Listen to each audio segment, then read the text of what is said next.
Glory be to God. This evening we have a powerful supernatural testimony.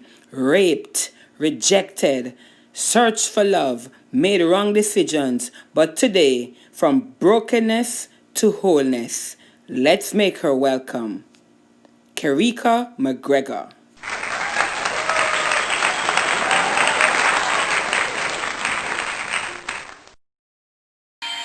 Hey everybody, I'm Kerrica, and today I will be sharing with you a little on my new soon to be released book entitled My Journey from Brokenness to Wholeness, a life of rejection and a girl's search for love.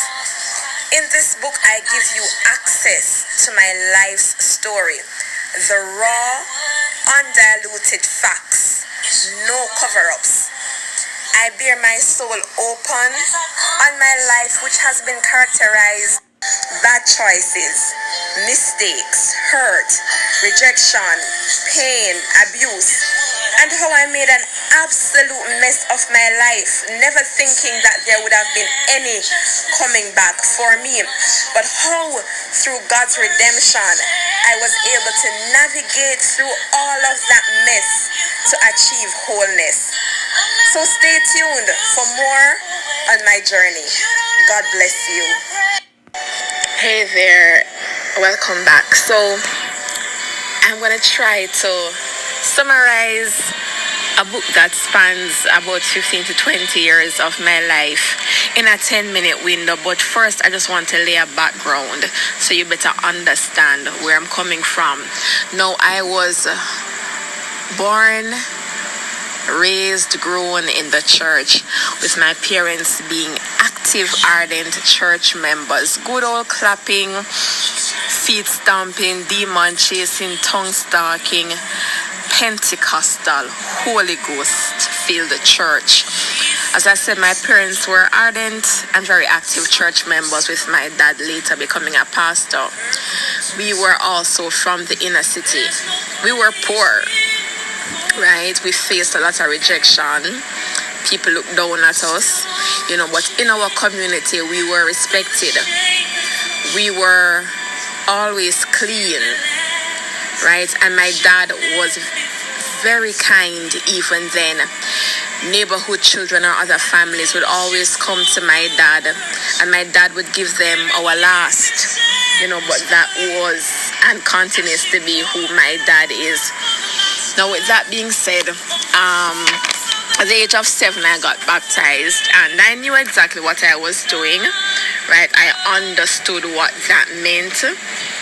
And my life, you might ask what kind of change I could have gone through at 7. But there were things I was aware that I was doing, such as lying, which were not right. I was very conscious of that.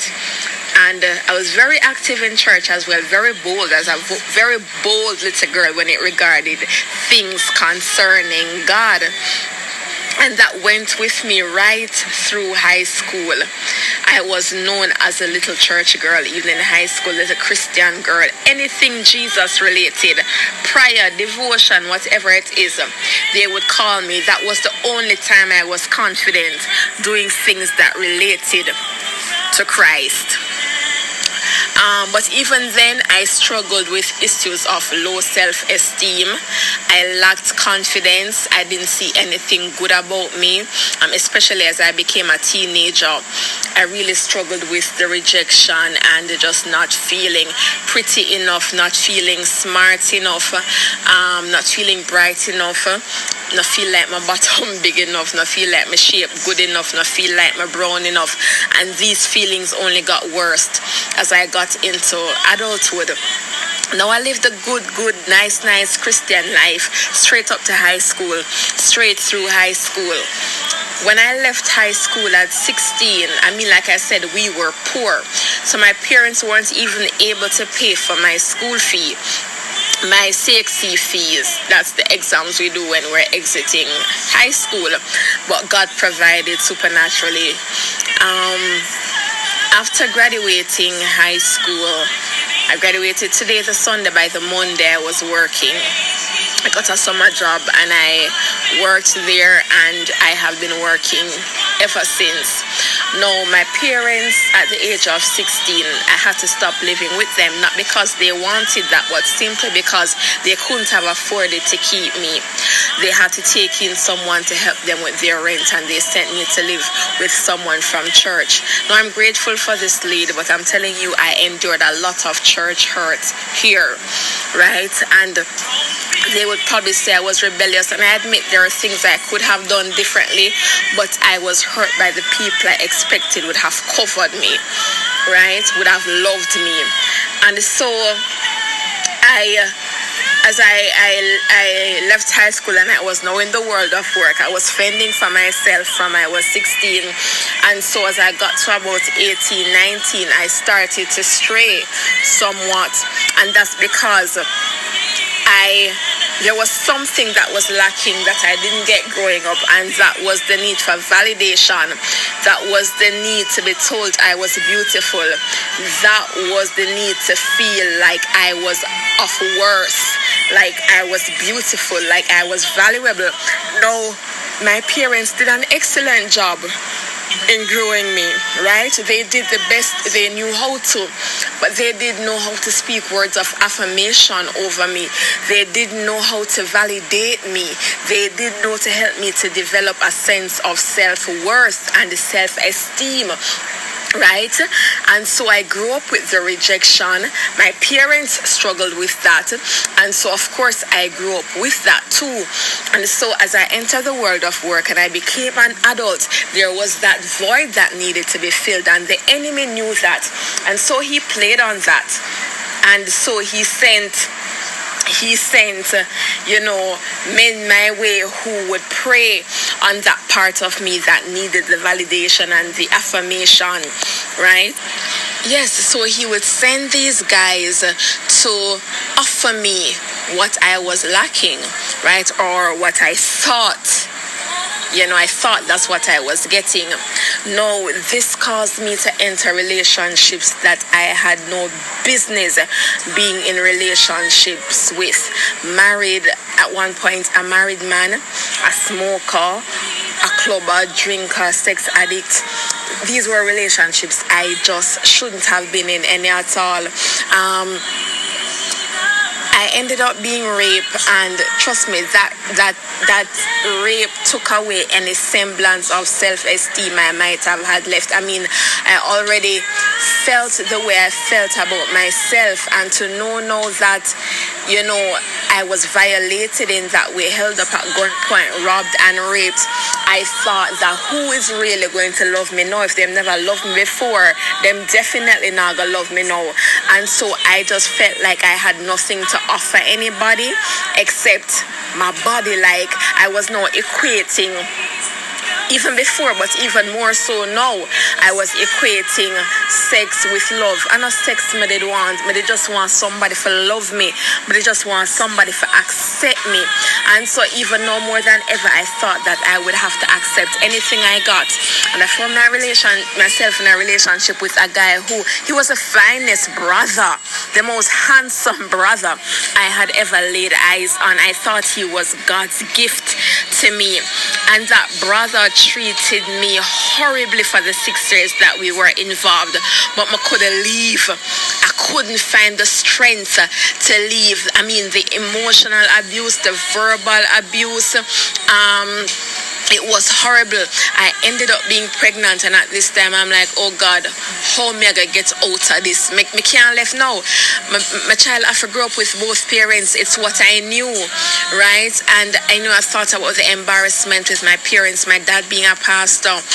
But I told my dad, and he was my rock. He was there for me. He said, Kerrica, something will come. We have to just deal with it. We'll get through it. And I wanted to end the relationship. I really did, but I didn't see any way out. At some point, eventually, it ended. But you know how it ended? By me jumping into something else, because that's the only way I knew to heal. It was the only way I knew to move on from a place of hurt, right? Just to go into something else. No, this was a person I referred to earlier who I had no business being with. He was a smoker, a drinker, a clubber, a sex addict. How me reach here so good pastor daughter, grew up in a church. I was taught the right things. How did I end up here?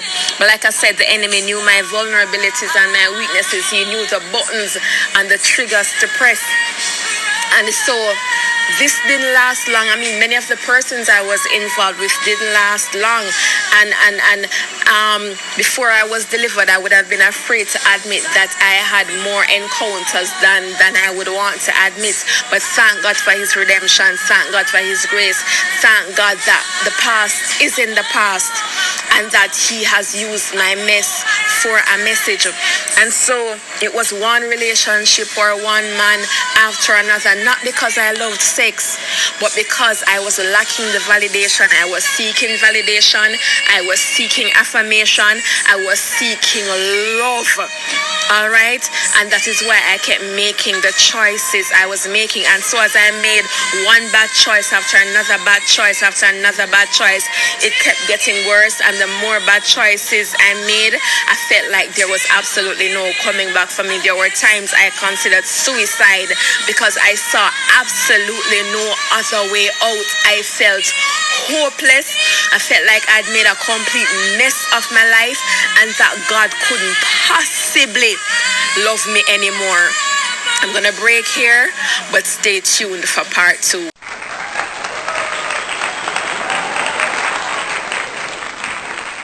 This testimony means so much to me because this was the little girl I often would look at and listen to as she would get up and testify in our local church at Faith Temple Pentecostal Church of God in Parry Road. And I asked myself as a 19-year-old, when would I ever be so bold to testify? This evening, testimony time is in honor of Kerrica McGregor. God bless you, Kerrica, for this open testimony. We overcome by the word of the Lord and our testimony. What a testimony. God bless. So stay tuned for part 2 next week.